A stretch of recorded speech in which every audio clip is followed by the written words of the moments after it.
नमस्कार दोस्तों। यदि आप सभी को आज की ये कहानी पसंद आए तो चैनल को सब्सक्राइब जरूर कीजिएगा, जिससे आपको आने वाली हर कहानी की नोटिफिकेशन मिल सके। कहानी पसंद आने पर वीडियो को लाइक एंड शेयर करना बिल्कुल ना भूलें। तो चलिए कहानी शुरू करते हैं। तिरिंग तिरिंग तिरिंग तिरिंग, फ़ोन की घंटी लगातार बजती जा रही थी। संजना अपने बालों को सुखाते हुए ड्राइंग रूम में आती है और फ़ोन उठाते हुए कहती, हेलो, कौन बोल रहा है? तभी सामने से आवाज़ आती, क्या ये मिस्टर रवि का घर है? उन्हीं का नंबर है। तब संजना ने कहा, जी हाँ, मैं उनकी मिसेस बोल रही हूँ। बोलिए, आपको क्या काम है? तब सामने से आवाज़ आई, जी हम व्रत आश्रम से बोल रहे हैं। आपकी माता जी पहले हमारे ही व्रत आश्रम में रहती थी, लेकिन बहुत दिनों पहले वही हमारा व्रत आश्रम छोड़कर चली गई, पर उनका सामान अभी भी हमारे व्रत आश्रम में ही है। यदि आपकी माता जी आपके घर पर ही हैं तो उनसे कह दीजिए कि अपना सामान ले जाएं, जिससे एक कमरा खाली हो जाएगा और कोई नया व्यक्ति उस कमरे में रहेगा।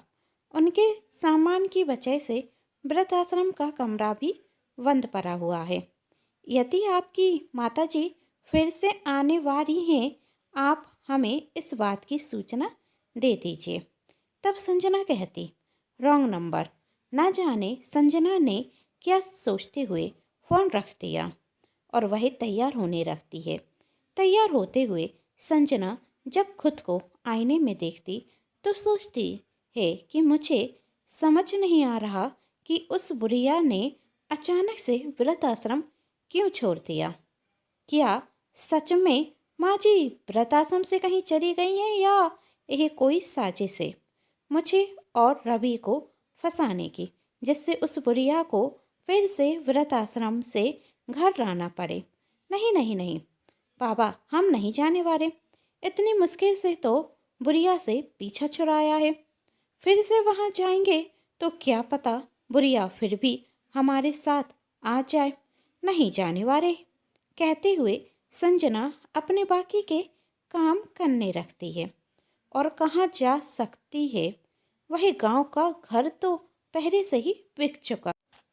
संजना काम करते करते सोचती जा रही थी और वहाँ वृद्धाश्रम में जयचंद जी वृद्धाश्रम के मैनेजर को धन्यवाद कहते हुए कहते, आपने मेरे कहने पर रवि के घर पर फ़ोन लगाया, उसके लिए बहुत बहुत शुक्रिया। अब रवि और संजना जब यहाँ आए तो उन्हें यह चिट्ठी दे दीजिएगा। मेरा आधा काम हो गया है और चिट्ठी देते साथ बाकी का काम पूरा हो जाएगा। तब मैनेजर ने कहा, सर, आपके कहने पर मैंने फ़ोन तो लगा दिया, लेकिन मुझे नहीं लगता कि संजना यहाँ आएगी, क्योंकि उसने तो फ़ोन उठाते साथ कह दिया रॉन्ग नंबर।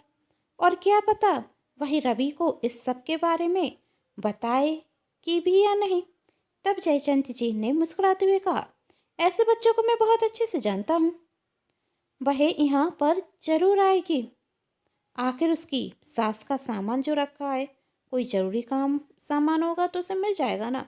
तब मैनेजर ने कहा, आप इतने यकीन के साथ कैसे कह सकते हैं, वह भी जानते हैं कि नन्हे जी के पास कुछ नहीं है। तब जयचंद जी कहते, मैं भी इसी दुनिया में रहता हूँ और कौन सा व्यक्ति कौन सी भाषा समझता है, यह बात मैं बहुत अच्छे से समझता हूँ। जब वह आए तो आप मुझे सूचित कर दीजिएगा।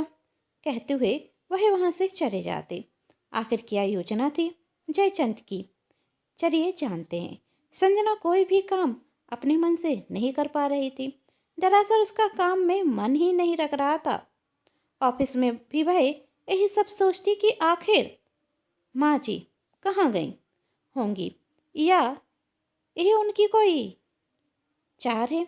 संजना से रहा नहीं जाता और आज रात जब रवि और संजना साथ में खाना खाते तो वह रवि से कह देती है, रवि आज सुबह सुबह व्रत आश्रम से फ़ोन आया था, कह रहे थे कि माँ जी व्रत आश्रम से कहीं चली गई हैं, उनका सामान कमरे में रखा हुआ है व्रत आश्रम के। समझ में नहीं आ रहा कि माँ जी बिना बताए कहीं चली गई हैं या यह कोई झूठ है, जिससे हम माँ जी को व्रत आश्रम से घर लेकर आ जाएं। तब रवि ने कहा, सच है या झूठ, यह तो व्रत आश्रम जाकर ही पता चलेगा। तब संजना ने कहा, शायद तुम सही कह रहे हो, चलो चलकर व्रत आश्रम चलते हैं, देखते हैं क्या बात है, पता चल जाएगा क्या सच है क्या झूठ। यतीम माँ जी अपना सामान छोड़ गई हैं तो वही सामान हम घर लेकर आ जाएंगे, जिससे व्रत आश्रम का कमरा भी खाली हो जाएगा, और कोई ज़रूरी सामान हुआ तो वह हमारे काम में आ जाएगा। कहते हुए दोनों सो जाते हैं। दूसरे दिन सुबह से ही जल्दी उठकर दोनों व्रत आश्रम पहुँच जाते हैं, जहाँ पर वह मैनेजर से मिलते। उन दोनों को देखते ही साथ मैनेजर मन मन मुस्कुराते हुए कहता, जयचंद जी आपका कहना सच था। और मैनेजर रवि और संजना से कहता, क्या पता नहीं आपकी माँ जी कहाँ चली गई। एक दिन एक चिट्ठी आई थी, उसे पढ़ने के बाद वह कहीं चली गई थी। कहाँ है वह चिट्ठी, रवि ने पूछा। तो मैनेजर वही चिट्ठी रवि और संजना को देता और कहता, जाते वक्त उनके हाथ से गिर गई थी यह चिट्ठी, तो मैंने उठा ली थी, अब आप ही पढ़ लीजिए क्या लिखा है इसमें। कहते हुए मैनेजर वहाँ से चला जाता है और रवि और संजना जब वहाँ चिट्ठी पढ़ते हैं तो उनके हाथ होश ही उड़ जाते हैं और वही एक दूसरे को देखने लगते हैं। तब संजना कहती, माँ जी को ढूंढना होगा। तब रवि कहता, हाँ माँ को तो करोड़पति बन गई हैं, अब उन्हें ढूंढना जरूरी हो गया है। मामा जी ने यह चिट्ठी लिखकर भेजी है, कहा है नाना जी की गांव की जमीन 2 करोड़ रुपए में बिक गई है, जिसमें से 1 करोड़ रुपए माँ को दे रहे हैं। शायद माँ मामा जी के घर पर ही गई होंगी पैसे लेने के लिए, क्या पता मामा जी उन्हें खुद लेने के लिए आए हों, इसलिए अभी तक आई नहीं। चलो हम भी मामा जी के घर जाते हैं। रवि कहता, शुभ काम में देरी कैसी। संजना ने कहा, वैसे ही तो उनके बच्चे हैं हम, जो उनके पैसे हैं वह हमारे ही तो हैं। माँ इस उम्र में पैसों का क्या करेंगी, हम चलकर माँ से पैसे ले लेते हैं, और माँ कभी अपने बच्चों को मना थोड़ी ना करेंगी। संजना रवि कहते हैं। यही सब बात पीछे खड़ा मैनेजर भी सुन रहा था और मन ही मन कह रहा था, किस मिट्टी के बने हैं दोनों को, माँ की तो चिंता नहीं लेकिन पैसे चाहिए। यदि पैसों की बात नहीं होती तो यह तो कभी नंदनी जी को ढूंढने के लिए भी नहीं जाते और कहते छुटकारा मिल गया। इतनी नालायक औरत होने से अच्छा नंदनी जी को कोई औरत ही नहीं होती। कितने आंसू बहाए नंदनी जी ने इन दोनों के लिए, पर इन दोनों को तो उनकी फिक्र नहीं। जयचंद जी सही कह रहे थे, इन दोनों को सबक सिखाना जरूरी है और इसमें आपकी भगवान पूरी मदद करेगा। और संजना कहती, चलो माँ जी का सामान लेते हुए हम चलते हैं। तब रवि ने कहा, माँ के सामान में ऐसा क्या है कि तुम उनके पीछे पड़ रही हो। तब संजना कहती, सोचो रवि, माँ जी को 1 करोड़ रुपए मिल गए हैं, क्या पता सामान में कोई सोना चांदी हुआ तो हम माँ जी का सामान कार में रख लेते हैं, जैसा तुम्हें सही लगे। रवि और संजना नंदिनी का सामान लेते हैं और कार में रखकर गांव की ओर चल देते हैं, जहां रवि के मामा जी रहते थे। जब रवि और संजना वहां चले जाते तो मैनेजर जयचंद जी को फ़ोन करते हुए कहता, सर आपका तीर बिल्कुल निशाने पर रखा है, लालची बेटे बहू यहाँ से निकल गए हैं। अच्छा, जयचंद जी ने कहा, अब आएगी इनकी अकर्थ कहानी, जब ये दोनों अपनी माँ को जगह जगह ढूंढेंगे। कितने आंसू भाभी जी ने दोनों के लिए बहाए हैं ना, उससे कई गुना आंसू इन दोनों को बहाने होंगे। जब रवि संजना उस गांव में जाते हैं तो उन्हें पता चलता कि मामा जी तो यह घर बेचकर बहुत टाइम पहले ही मुंबई पहुंच गए थे। उनके बेटे की नौकरी जो रखी थी, अब वहीं पर रहते हैं। जब गांव वालों से वही मुंबई के उनके घर का एड्रेस पूछते तो किसी को पता नहीं था कि वह कहाँ रहते हैं। तब संजना ने कहा, तुम्हारे मामा जी हैं, तुम्हें पता होना चाहिए कि वह कहाँ रहते हैं। तब रवि गुस्से में कहता, जब इतने सालों से मामा जी से बात नहीं हुई तो पता कहाँ से होगा कि वह कहाँ रहते हैं। और वह दोनों 12 घंटे का लंबा सफ़र कर कर गाँव पहुँचे थे और आने के बाद पता चलता है कि मामा जी रहते ही नहीं है गाँव में। यही सोचकर दोनों ही परेशान थे। 1 करोड़ रुपए का सवार और सुबह से भूखे प्यासे चक्कर काट रहे थे। वही थोड़ी आगे जाकर एक ढाबे पर बैठकर दोनों खाना खाते और फिर से 12 घंटे का लंबा सफ़र कर कर घर वापस आ जाते। दोनों की आंखों में नींद नहीं थी और दोनों को ऑफिस भी जाना था, लेकिन मन नहीं था। दोनों अब अपनी माँ यानी कि नंदिनी जी को ढूंढ रहे थे। तभी संजना रवि से कहती, आखिर माँ कहाँ जा सकते हैं? तुम्हारी माँ हैं, तुम्हें अपनी माँ के बारे में कुछ भी पता नहीं। उनकी किससे बात होती है, उनकी कौन सहेली है, कैसे बेटे हो तुम जो अपनी माँ के बारे में कुछ भी पता नहीं रख सकते। तभी रवि भी गुस्से में कहता, तुम माँ को पसंद नहीं करती थी, इसलिए उन्हें वृद्ध आश्रम छोड़ने जाना पड़ा। यदि इस घर में माँ सुकून से रहती तो वह करोड़ों रुपए कहीं नहीं जाने वाले थे। वह हमारे हाथ में ही आते और मुझे माँ के बारे में क्या पता होगा। तुम्हारे पीछे कभी उनके पास बैठकर मैंने 2 पर बात नहीं की। तब संजना ने कहा, पूरे इंजाम मुझ पर मत लगाओ। अरे तुम अपनी माँ से खुद प्यार करते हो तो मैं तुम्हें कैसे रोक लेती। इसी बात पर अब दोनों में बहुत बहसबाजी होने लगी और इतनी बढ़ गई बहसबाजी कि दोनों एक दूसरे की शक्ल भी नहीं देख रहे थे। फिर कुछ दिनों बाद संजना रवि से कहती, अब यह लड़ाई झगड़ा छोड़ो और 1 करोड़ के बारे में सोचो। माँ जी को तो ढूंढना ही होगा ना, पर कैसे? रवि कहता। तब संजना कहती, इतना तो हमें पता चल ही गया है कि तुम्हारे मामा जी मुंबई में हैं। यदि तुम्हारे मामा जी मुंबई में हैं तो माँ जी भी मुंबई में ही होंगी और हम भी तो मुंबई में ही रहते हैं। और माँ जी ज़्यादातर पूजा पाठ ही करती रहती थी, मंदिर जाने के लिए कहती थी। उन्हें मंदिर जाना पसंद है तो वह हमें कोई ना कोई मंदिर में ज़रूर मिलेंगी। तब रवि ने कहा, पागल हो गई हो क्या? मुंबई शहर है, पता भी है कितने मंदिर हैं यहाँ पर तुम्हें। तब संजना कहती, मुश्किल जरूर है लेकिन नामुमकिन नहीं। जब सवार करोड़ों रुपए का है तो कोशिश करने में कोई कमी नहीं रखनी चाहिए। हम ऑफिस से आने के बाद हर मंदिर में माँ जी को ढूंढने के लिए जाया करेंगे, हमें वह कहीं ना कहीं तो मिलेंगी। तब रवि कहता, क्या आइडिया है? तुम्हें तो पता है ना कि जिस वक्त हम जाएंगे मंदिर में उसी वक्त माँ भी आएंगी। तब संजना कहती, ताना देना बंद करो, पहले मेरी बात पूरी ध्यान से सुनो।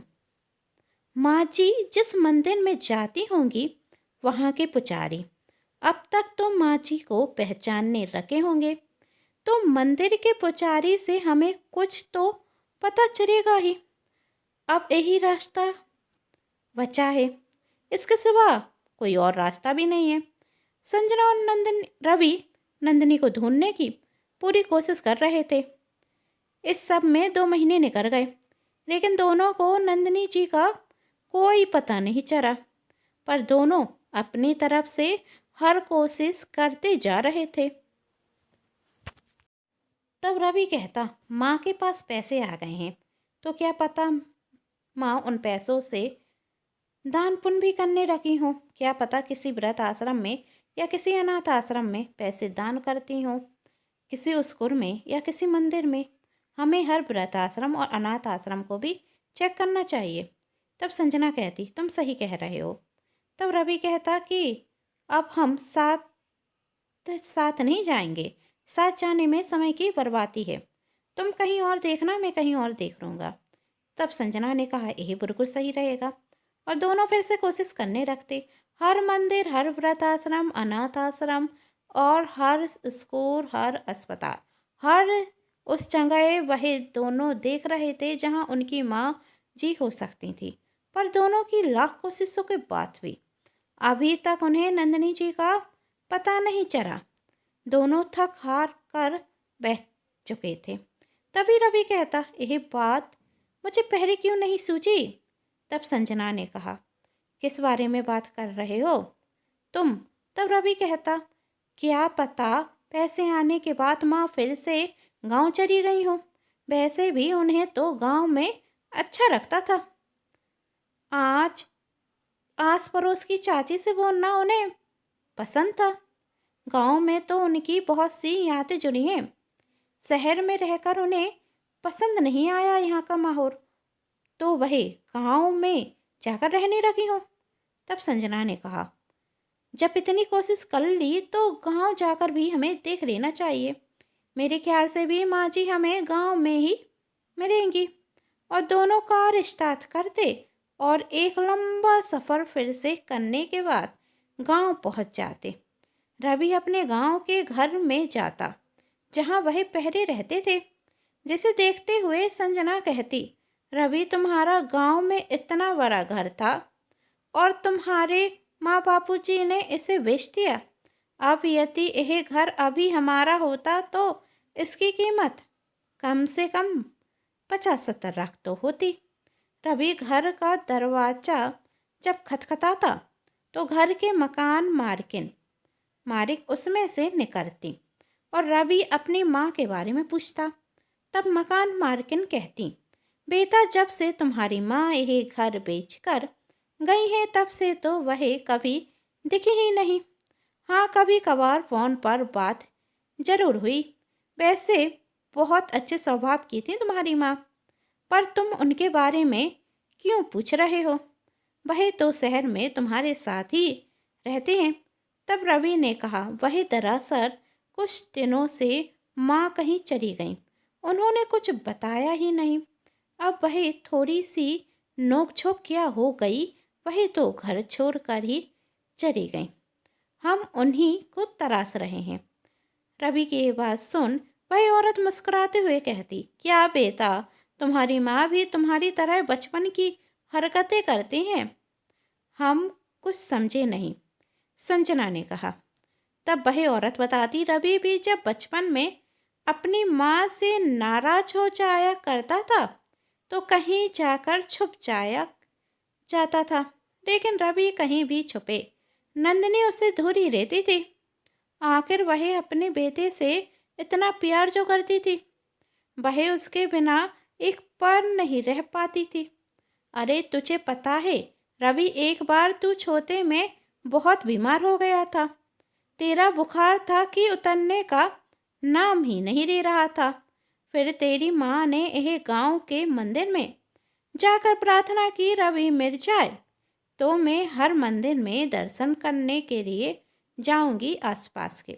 जब तक तू बीमार रहा तेरी माँ तेरे पास से हटी नहीं और तेरे ठीक होते साथ आसपास के हर मंदिर के दर्शन करे।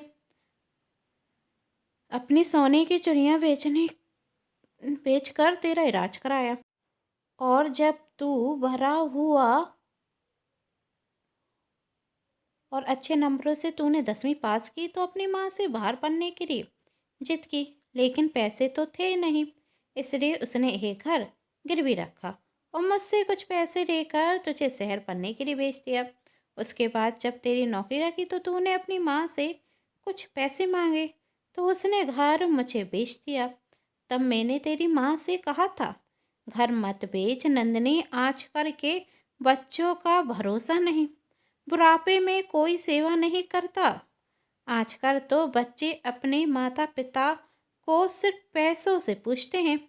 जब पैसे होंगे तो वह तुझे पूछेंगे, वरना क्या पता किसी वृद्ध आश्रम में रहने के लिए भेज देंगे। तब जानता है नंदिनी ने क्या कहा था। नंदिनी ने कहा था, होते होंगे ऐसे बेटे, पर मेरा बेटा तो मुझसे बहुत प्यार करता है और वह कभी भी मुझे खुद से दूर नहीं भेजेगा। वृद्ध आश्रम की तो बात ही दूर है। मैंने कहा, मेरा फर्ज सिर्फ तुझे समझाने का था। अब तुम मानो या ना मानो, वह तेरी मर्जी। अपना सब कुछ बेचकर तेरे पास शहर पहुंच गई और मुझे तेरी माँ की बहुत फिक्र हो रही थी। हाँ, एक दिन उससे फ़ोन पर बात ज़रूर की थी और पूछा था बहू बेटे कैसे हैं। तो उसने मुझे बताया कि बहू बेटे तो बहुत अच्छे हैं, वह तो मेरी बहुत सेवा करते हैं। तब मैंने कहा, तेरी बहू तो नौकरी करती है, घमंड नहीं है इस बात का? तब नंदिनी ने कहा, घमंड किस बात का? वह नौकरी भी करती है और घर भी बहुत अच्छे से संभालती है। पता है, हर काम के लिए उसने नौकर चाकर लगा रखे हैं और मुझे तो कुछ करने भी नहीं देती। तब मैंने उससे पूछा, बचपन में तो रवि तेरे हाथ का खाना बहुत चाहत के साथ खाता था, अब बहू के हाथ का खाना ज़्यादा पसंद तो नहीं आने लगा? तो उसने कहा, बच्चे चाहे कितने बड़े हो जाएं, अपनी माँ का हाथ का खाना भूल सकते हैं क्या? अरे, मैंने तो कोई पुण्य किया होगे कि मुझे ऐसे बहू और बेटे मेरे। मेरा तो सिर्फ बेटा था, बहू आने के बाद मुझे तो बेटी का सुख भी मिल गया। सच कहूँ तो उस दिन नंदिनी से बात करने के बाद मुझे बहुत अच्छा लगा और शहर में रहने वाले बेटों के प्रति जो मेरी भावना थी वह बदल गई। अरे, लोग तो व्यर्थ में यह कहते हैं कि बच्चे जब बड़े हो जाते हैं तो शादी कर लेते तो अपने माता पिता को छोड़ देते हैं। अरे, तुम जैसे बेटे बहू हो तो माँ बाप वृद्ध आश्रम में जाकर ही क्यों रहें? मैं तो कहती हूँ वृद्ध आश्रम बने ही क्यों, यदि बच्चे अपनी जिम्मेदारी समझें। सच कहती हूँ बेटा, तेरी माँ ने तुझे बहुत कष्टों से पाला है। उसकी आंख में कभी आंसू मत आने देना। यदि तुमने कभी अपनी माँ की आंख में आंसू लाए ना तो तुझे भी खून के आंसू रोने पड़ जाएंगे। अरे, जो बहू बेटे अपने माता पिता की सेवा नहीं कर सकते वह माँ बाप बनने लायक ही नहीं। अच्छा बेटा, अंदर तो आओ, कब से बाहर खड़े खड़े ही बातें कर रहे हो? तब संजना ने कहा, अपने आंसुओं को पीते हुए कहा, नहीं नहीं माँ जी, वह हमें जाना होगा, माँ जी को भी तो ढूंढना है। तब वह औरत कहती, बेटा तुम लोग अभी तक अपनी माँ को समझ नहीं पाए, वही वही होंगी किसी मंदिर में। तुम दोनों जब तक घर पर पहुंच जाओगे तो तुम्हारी माँ घर पर ही तुम्हें मिलेंगी। देख लेना, क्योंकि वह तुम दोनों से बहुत प्यार करती है और तुम दोनों को कहीं छोड़कर नहीं जाने वाली है। ठीक है माँ जी। हाथ जोड़ते हुए संजना और रवि वहाँ उनसे बिता लेते हैं और अपने कार में जाकर बैठ जाते। रवि कुछ सोचते हुए कार से उतरता और गांव के मंदिर चला जाता। संजना भी उसके पीछे पीछे जाती। रवि भगवान से हाथ जोड़ते हुए कहता, हे, आपने एक बार मेरी माँ की सुनी थी, मुझे बिल्कुल ठीक कर दिया था। आज मैं आपसे प्रार्थना करता हूँ कि आप मुझे मेरी माँ से मिला दो। मुझे कोई भी पैसे नहीं चाहिए। सच कहता हूँ, अभी तक मैंने मंदिरों के चक्कर सिर्फ अपनी माँ से पैसे लेने के लिए ही काटे हैं, इसमें कोई झूठ नहीं है। लेकिन आज मैं अपने सच्चे दिल से कहता हूँ, आप मुझे मेरी माँ से मिला दें, मैं उनकी सेवा करना चाहता हूँ। अरे, इतनी अच्छी माँ को मैंने वृद्धाश्रम भेज दिया। सच में मैंने बहुत बड़ी गलती कर दी। मुझे मेरी गलती सुधारने का एक मौका दे तो भगवान मुझे भी, तो मैं अपनी माँ की बहुत सेवा करना चाहता हूँ। पीछे खड़ी हुई संजना हाथ जोड़ते हुए कहती, मैंने अपनी सास को कभी समझा नहीं, एक बार माँ जी से मिला दीजिए। दोनों की आंखों में आंसू थे। भगवान से प्रार्थना करने के बाद दोनों कार में बैठकर घर की ओर जाने रखते। दोनों एक दूसरे से कुछ नहीं कहते और भगवान से प्रार्थना करते आप हर किसी की गलती सुधारने का मौका देते हैं, हमें भी गलती सुधारने का मौका दीजिए। और मन में सोचती कितना बड़ा पाप कर दिया हमने, माँ को खुद से दूर कर कर। माँ मुझे पढ़ाने लिखाने में अपना सब कुछ लुटा दिया और मैं उन्हें वृद्ध आश्रम छोड़कर आ गया। मैंने माँ जी से कितने बुरा व्यवहार किया, लेकिन माँ जी ने कभी भी मेरी बुराई किसी से नहीं की। ऐसी माँ को मैंने वृद्ध आश्रम भेज दिया, इतना बड़ा गुनाह कर दिया। शायद उन माँ जी सच कहा था, जो बच्चे अपने माँ बाप की सेवा नहीं कर सकते उन्हें माँ बाप बनने का अधिकार नहीं। शायद इसलिए शादी के इतने वर्ष बाद भी मैं माँ नहीं बन सकी, क्योंकि मैं इसके लायक ही नहीं। दोनों सोचते हुए घर पहुंच जाते और घर का दरवाज़ा खोलकर अंदर जाते तो देखते हैं हॉल में उनकी माँ बैठी हुई हैं। नंदिनी जी को देख वह अपनी माँ के पैरों में गिरकर माफ़ी मांगते हुए कहते, माँ हमसे गलती हो गई, हमें माफ़ कर दो। नंदिनी जी कहती, मुझे पता चला है कि तुम दोनों व्रत आश्रम से मेरा सामान लेकर आ गए हो, वही लेने के लिए आई हूँ। मुझे मेरा सामान दे दो, मैं कुछ खुद व्रत आश्रम चली जाऊंगी। तब संजना और रवि कहते, माँ हमसे गलती हो गई, हमें माफ़ कर दीजिए। माता पिता तो अपने बच्चों की हर गलती को माफ़ कर देते हैं, तो आप भी माफ़ कर दीजिए ना, आप हमें छोड़कर कहीं मत जाइए। तब नंदिनी जी ने कहा, बेटा, जिस 1 करोड़ के लिए तुम दोनों मुझे यहाँ रोक रहे हो, वही मेरे पास है ही नहीं। दरअसल तुम्हारे पिताजी के दोस्त जयचंद जी ने झूठी चिट्ठी लिखी थी और मुझे व्रत आश्रम से लेकर चले गए थे। उन्होंने अनाथ बच्चों के लिए स्कूल खोला है, वहीं मुझे शिक्षिका के तौर पर रख लिया है। मैं बच्चों को पढ़ाती हूँ और जहाँ हर शिक्षिका रहती है वहीं मैं रह लेती हूँ। वह मैं यहाँ अपना सामान लेने आई हूँ। मेरा जो सामान है वह व्रत आश्रम की अन्य महिलाओं के लिए काम में आ जाएगा और वहाँ पर रहने वाली हर महिला को मैं कोई ना कोई काम दिला सकूँ, जिससे हर महिला सम्मान के साथ अपनी जिंदगी जी सके। मेरा सामान दे दो, कहते हुए नंदिनी जी गेट तक चली जाती। तभी रवि कहता, माँ मैं आपको कहीं नहीं जाने दूंगा। वह उनके पैर पकड़ लेता, आपको अनाथ बच्चों को पढ़ाना है तो पढ़ाइए, लेकिन आप रहेंगी इसी घर में हमारे साथ।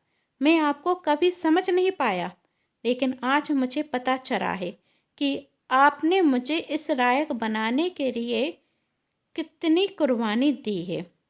मुझे जिस नौकरी पर घमंड थे उसके पीछे आपने कितनी तपस्या की है।